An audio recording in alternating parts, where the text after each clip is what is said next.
Hey everyone, we got ourselves a baby lobster. Okay, I think it's actually a crawdaddy. I caught him at one of the local streams, and we're gonna put him in the pond. Let me get him out of here. Let me pause this camera for a second. Here's another view of him. So yeah, he's a feisty little guy. I'm trying to grab him and he's trying to snap at me. So I want to try and catch a couple of these guys and put them in the pond so that they can breed. So I did catch one like about 2 years ago. I put him in there. What I did is this fish trap over here, this minnow trap. I opened up the hole that you can see there to allow for bigger ones to be able to get in there. That little guy. I'm gonna get a glove or something and pull this guy out. Oh, actually he's crawling out. Let's see if we can get him to crawl on his own. All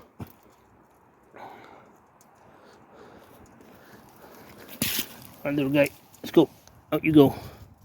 You got to go be a...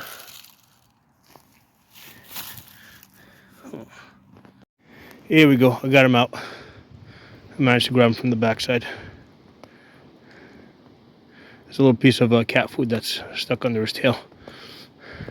So let's put this guy in the water. I'm going to put him right here on the edge and let's see if he will go in on his own. There you go, little guy. Let's see what he does. There he goes.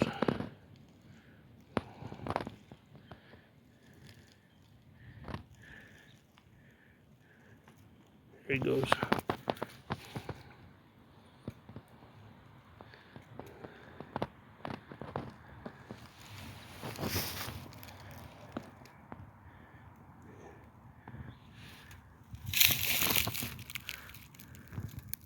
Oh, there he goes. Went on the water now.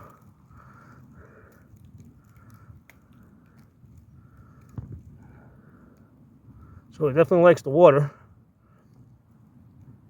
There you go. A little salamander right there. So yeah, if I can catch a couple more of these guys, I'm gonna put them in there.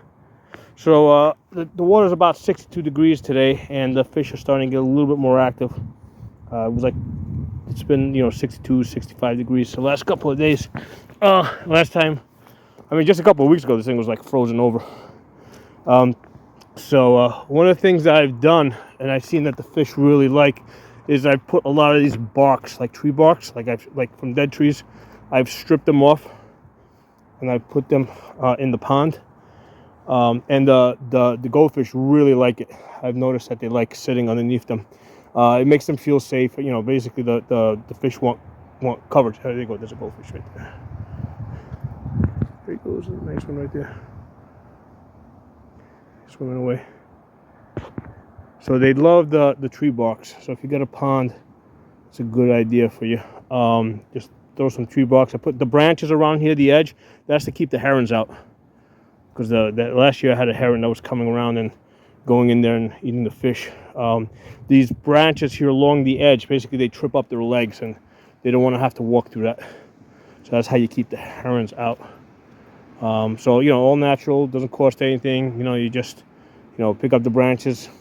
They tend to fall over the wintertime anyway. There's like branches all over the place, and there's tree barks. You just strip them off the dead trees. Oh, I gotta show you guys the frogs have hatched out. Let's get over to the frogs on the other side.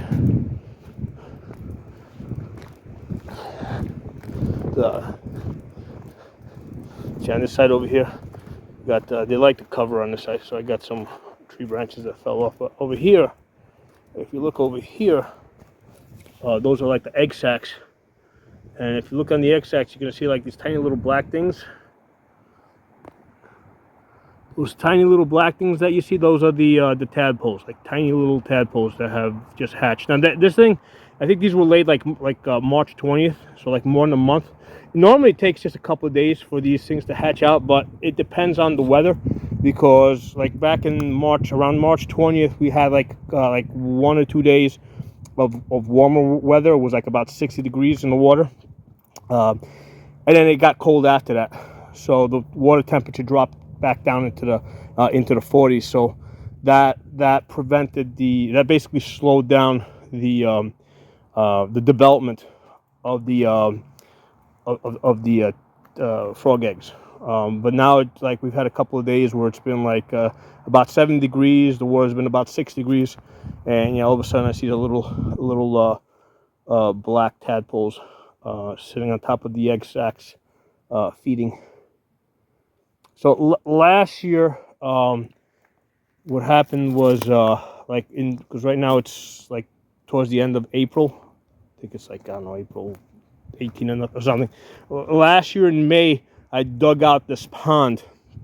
So on this end over here, I dug it so that it was right now it's like 3.5 to 4 feet deep on this end over here, and it gets more shallow on the other side. So what happened is for like all through like last summer, this was like all muddy. Like it took like months for this thing to settle down. The other thing that happened was like when I dug it out, right? When I dug it down, because there's leaves that settle at the bottom, and those leaves serve as a barrier between the water and the dirt bottom. So when I dug it down, I removed the leaves, I removed that barrier. So it like all last summer it was muddy. Okay, but now like the leaves have settled down, so we should, I mean, it should be about this clear for most of the for all of this summer, unless it rains. If it rains, then it gets a little bit muddy. I mean, that'll happen with any pond. But we should this year we'll be able to track the fish a lot better throughout the summer. But yeah, because I'm not planning to dig it down anymore, so we should have the water will be a lot more clear this year. But I'm really excited about that crawdaddy that I found. If I can get a couple more of those, put them in there, and then they'll start breeding. That'll be fun. I mean, I'll never see them because they're always going to be at the bottom hiding, but still, it's nice to know that they're in there. Hey everyone, I was just kind of wondering how crayfish breathe, okay? Because that's like kind of like the formal name of that little baby lobster I just put in there. How do they breathe? Because they seem to be just as comfortable out of water as in water. So it turns out that they've got gills, right? But these are very powerful gills that allow them to take oxygen out of the air as long as their gills are moist, okay? So they gotta stay moist, and then they can stay out of water for a very long time. So now, one of the things I found out is that crayfish do move from different bodies of water. So they'll travel over land to get, let's say, from one stream to another, or from, I mean, if it doesn't like this pond, it will leave, and it will go back to the stream that it came from. Now, it would have to do it on the day that it's probably raining, because right now it's pretty dry here. But like I noticed that when it's raining, a lot of the frogs will come out of the pond, and I'll find them like all over the place, just like, traveling around. Especially they like to go to, like when it's raining, they'll go to areas that have like a bright light, and they're like mosquitoes and stuff like that, and they'll sit there under the light, and they'll eat. They'll hunt the mosquitoes. They won't do that. They won't do that if it's dry. They'll only do it when it's wet. So I guess the same applies to the crayfish.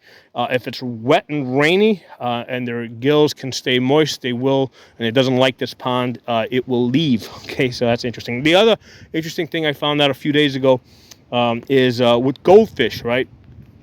Because goldfish are very like they're like the toughest fish out there, right? Because they are, first of all, they can survive they pretty comfortably survive in frozen ponds over the winter.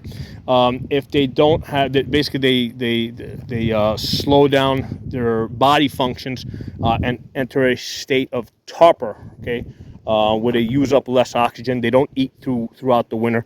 Okay, and what happens is if the oxygen level drops, they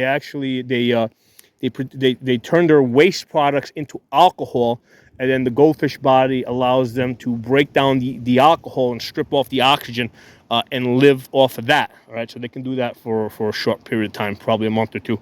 So goldfish are extremely interesting. But the other interesting thing I found out about goldfish is they can also breathe oxygen out of the air. Okay, same deal, as long as same deal as the crawfish, as long as their gills stay moist. So if a goldfish like jumps out of a fish tank, they can basically, a lot of times they'll jump out of a fish tank, and uh, they they they, they will commonly survive out of the fish tank for up to an hour, right? And they've been known to survive as long as 3 hours out of the fish tank.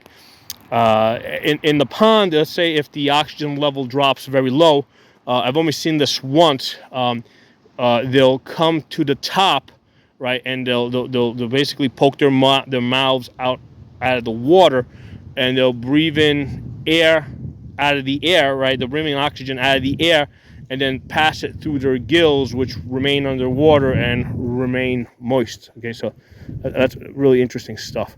So anyway, thought I'd share that with you guys. Talk to you all soon.